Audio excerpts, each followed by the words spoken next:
became clear to me, and I jotted a few ideas down, including a title that I had in mind. When I sat down on Friday to begin writing this talk, I checked the email on my computer, which is what I usually do when I sit down at my desk, and lo and behold, I had a note from the universe that actually blew my mind, because it spoke to the heart of what I wanted to speak about. And there it was waiting for me. And the fact that it was in my inbox also illustrates one of the points that I want to make, which is that the universe always has our backs. Additionally, just when I was beginning to think about how I might begin this talk, there it was, the perfect introduction. So all of this is a perfect example of how the universe is backing me every step of the way. But as life happens, we are sometimes faced with what seems like impossible challenges, and we become challenged by the question, is it really all God? So this is the question I want to explore today. And I'm going to begin by reading what that message was from the note from the universe. There are only miracles. To one degree or another, they all soothe, pamper, and enrich. However, to avoid blowing too many minds at once, some are disguised as unpleasant surprises, botched circumstances, twisted acquaintances that can rarely be seen for who or what they really are until the pendulum has fully swung. And the universe signed this note, duck. Let's all duck. So as we look around at the various circumstances of our lives, and today, at the various circumstances that make the world around us, especially today, with the coronavirus that everyone is concerned with, we can easily become overwhelmed at best, or absolutely incapacitated by fear at the very worst. So today we'll look at life through the lens that considers the challenges and difficulties of life to be the greatest moments of opportunity, not only for our growth and deepening understanding that we are spiritual beings, but that these are the gateway to healing, and that no matter what, it is all of God, and it is all for us. Ernest Holmes says, God is all there is. God includes everything, all possibility and all action.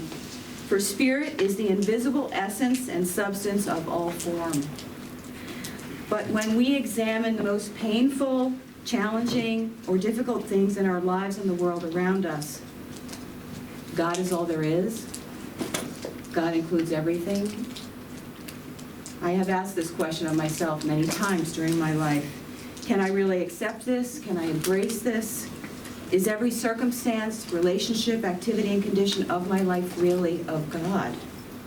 Can I view the poverty, the disease, the COVID-19 pandemic, climate change, migrants and refugees experiencing violence, rejection, abuse, and even death, to say nothing of the events in my personal life that I have experienced?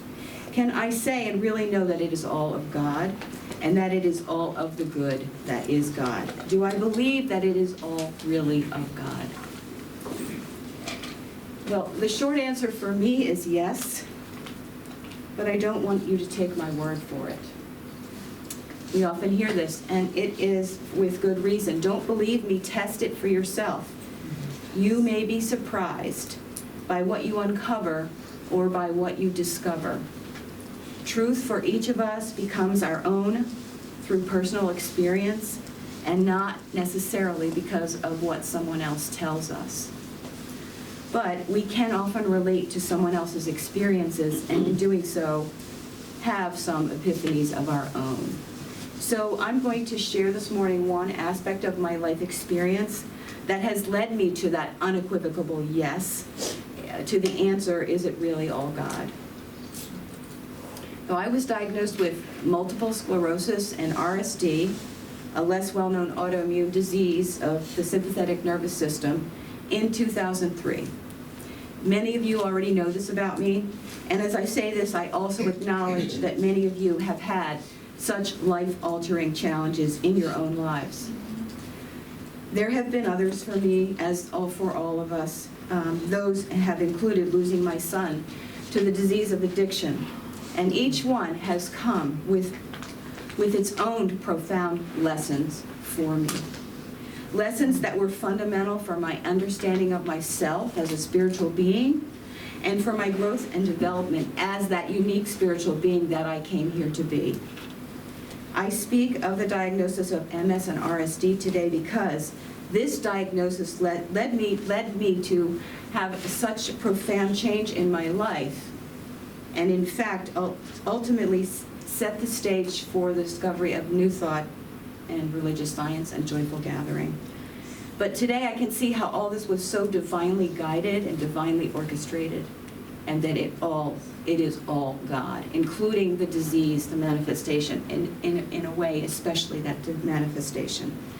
So backtracking a bit, of course, when I was first diagnosed, there was uncertainty about my future, and naturally I felt anxious about how my life might change and whether I'd be able to care for myself, to continue to care for myself independently. But there were questions that were in my mind. What am I to learn? What am I to learn from this? And the conviction that diagnosis does not define me. These were strong. And there was a third thing. The third thing was a nagging feeling that I knew that some part of me chose this new reality that I found myself to be in. I also pondered my response to the words of the diagnosis, the words multiple sclerosis and RSD, and I wondered what those words really meant. After all, they are just words. And words only have the power over us that we assign to them, like the word cancer, a 6-letter word that so many immediately associate with death. I knew in my heart that words in reality, as I said, only have power over us if we allow them, and to the extent that we allow them.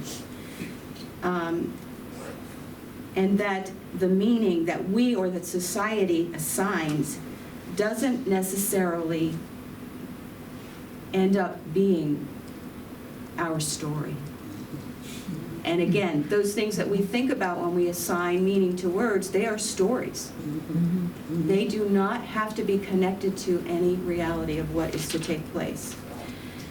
A few months and years following my diagnosis, I felt certain that there were better ways for me to treat the diseases that I was currently receiving treatment, at that time receiving treatment for, and I began searching for alternate ways. I explored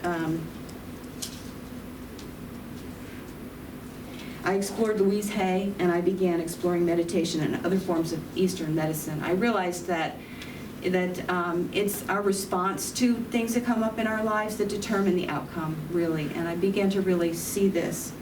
During this process, one of the things that happened to me during a mindfulness meditation class was something that occurred when we were led through a fight or flight exercise during this class.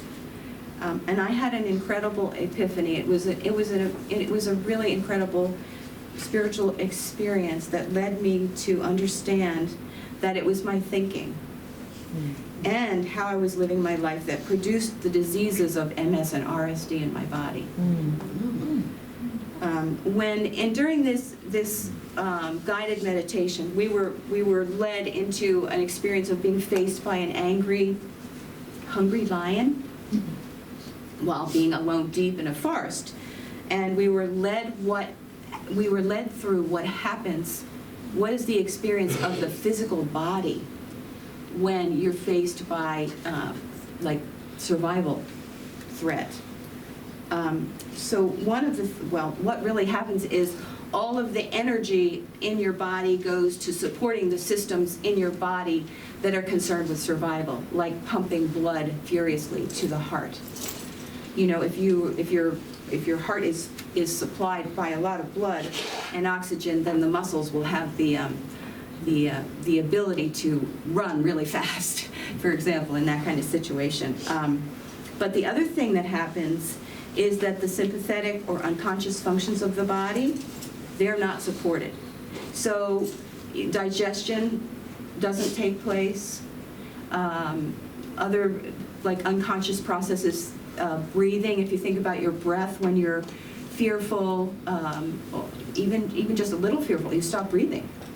You know, so what I clearly saw in those moments was that physiologically, I had spent my entire life in survival mode. And this was a result of having grown up in a dysfunctional home where I was literally in survival mode my entire childhood. But it translated literally into the suppression of my unconscious body systems. It translated into physical disease. So, and you know, as we've come to know religious science and the teachings here, we know this is not a big surprise to hear. But it was such a huge epiphany for me at the time, and it is really, it was life-changing.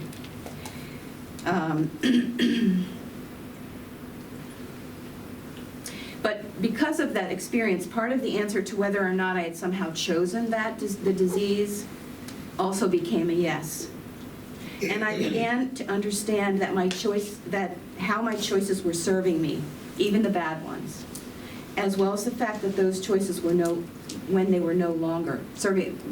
choices I was making were no longer serving me. And that was a really big realization. But the point I want to make now is that then I thought, well, if my thinking can produce disease in my body, then a change in my thinking could probably also help to heal my body. Inner science of mind, which I eventually came to discover but wasn't connected to yet at the time. But the ultimate point of disease development and diagnosis for me, though it was certainly to heal physically, the reality and the real lesson, the real point was the understanding that the reason disease had manifested in my body was because of spiritual disorder and not because of physical disease. It became clear to me over time that the physical healing that was necessary was connected to a spiritual healing that was necessary. In other words, the only true way to heal the physical was to heal the spiritual parts of me that were broken and that were missing. Right. So getting back to all is of God and all is of the good of God, the manifestation of disease in my body certainly did not have the appearance of good. However, it was necessary for me. And the manifestation of disease and its diagnosis was definitely for my good, and all of it of God working in my life. Definitely. So today I'm a work in progress, just like we all are, and I've come to know that, I mean, it's often true that the difficulties that we encounter in life are not merely bumps in the road. They happen on purpose. And if we're paying attention, and if we can understand them in this way, we can learn so much and we can heal so much. Not only heal ourselves, but oftentimes in the process those around us as well. So that's why it's so important now, as we face the coronavirus as a global society, that we hold the consciousness of healing for ourselves and for all people. Back to the point that challenges that come into our lives are not happenstance. They are gifts of the universe to each one of us. And one of the reasons that the universe provides them for us is that it has our backs. And it is responding to a need that we have for healing. Yes, indeed, it is all of God and is all of the good of God.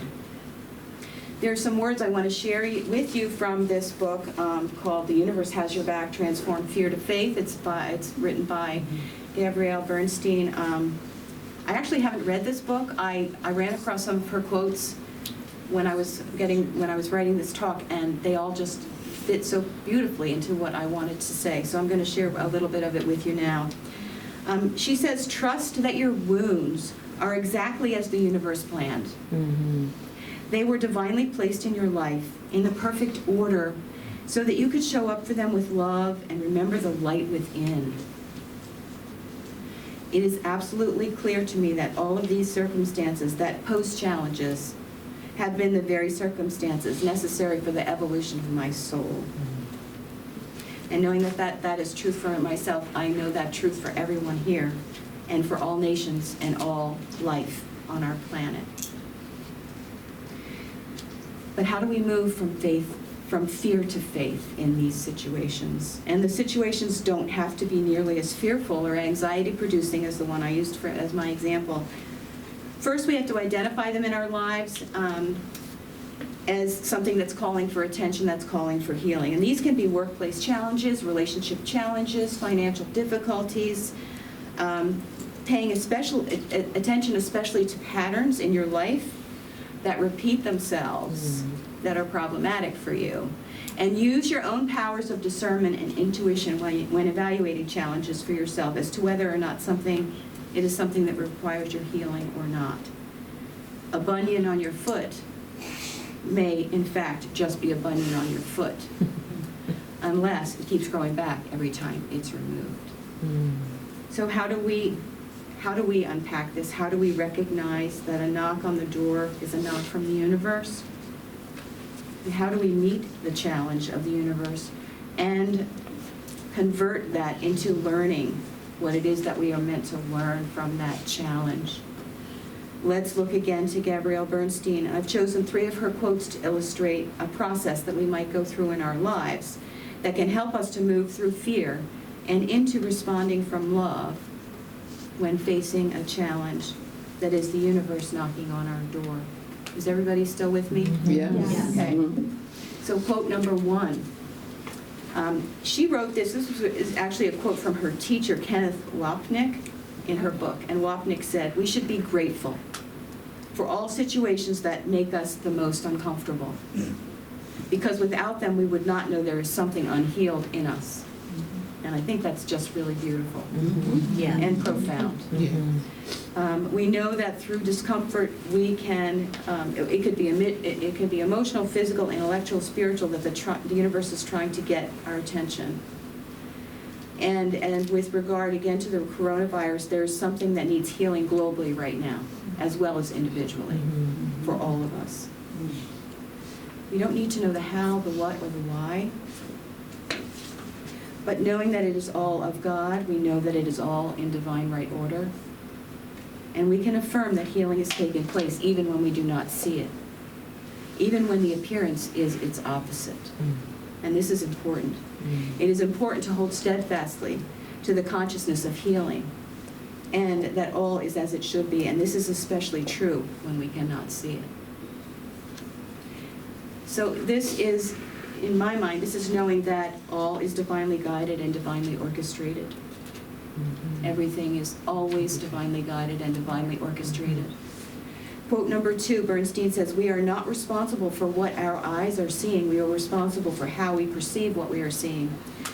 And we don't have to like what we see. We don't have the ability to say, "I want this, but I don't want that." We just don't have that ability. But what we do have the ability is to how we're going to respond. And in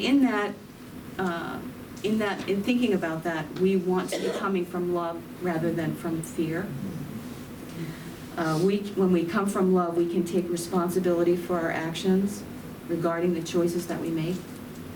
And our perception here involves knowing that there is an intelligence of which we are a part that is operating beyond the veil of our understanding for the greater good and more than we can even imagine. So this is having the faith of God that goes beyond appearances. That's number 2. Quote number 3, "In every situation you will have 2 choices. You will learn through fear or you will learn through love." As I said before, we don't have the ability to pick and choose, but our choice of love versus fear will ultimately be the choice between healing versus not. And we'll have the ability to choose love or fear whenever we are responding. Ernest Holmes says that love is the grandest healing and drawing power there is. Love is the choice that will produce healing, and when we choose love, we become part of the solution, rather than perpetuating the problem that continues when we remain in fear. We become part of that problem. It is our fear that perpetuates it. So this third step is choosing love, that is the transformative power that heals. So in this process of moving from fear to faith, we know that all is divinely guided and divinely orchestrated. We have the faith of God that goes beyond appearance. And we choose love that is the transformative power that heals.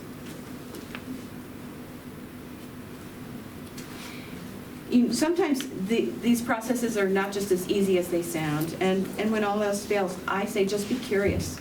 Be curious about what's going on in your life. Don't be quick to judge or challenge a difficulty as something bad.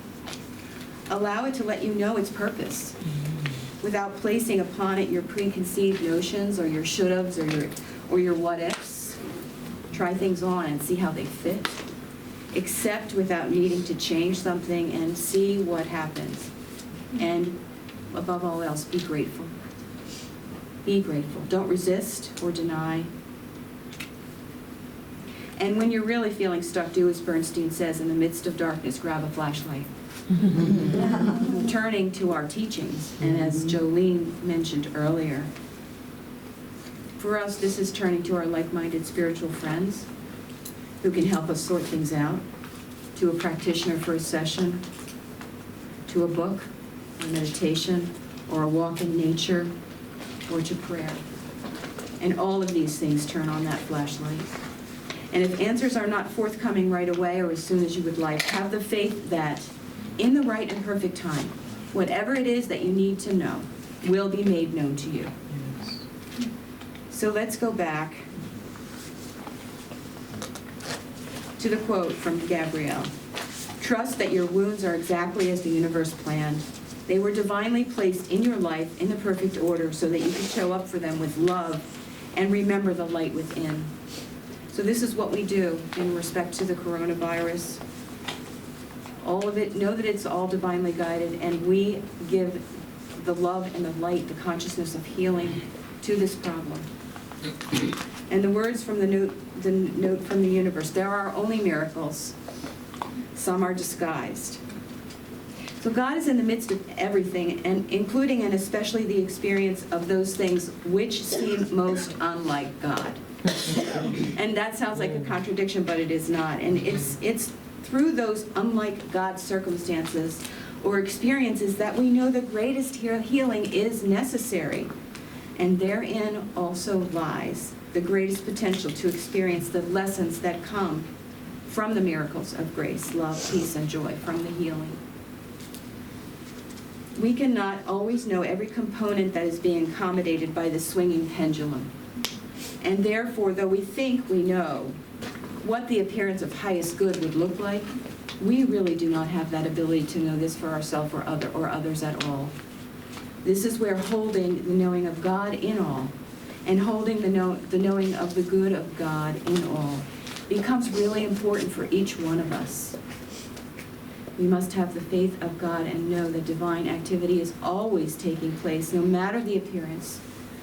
Through this, we can also know absolute peace and peace of mind. And this will let us be the light of love and peace as we hold this consciousness of healing for ourselves and others. This is so important today. We do this by knowing above all else and in every waking moment that all is exactly as it should be, that it is all divine, that all is in divine right order, and all is absolutely of God and God's good.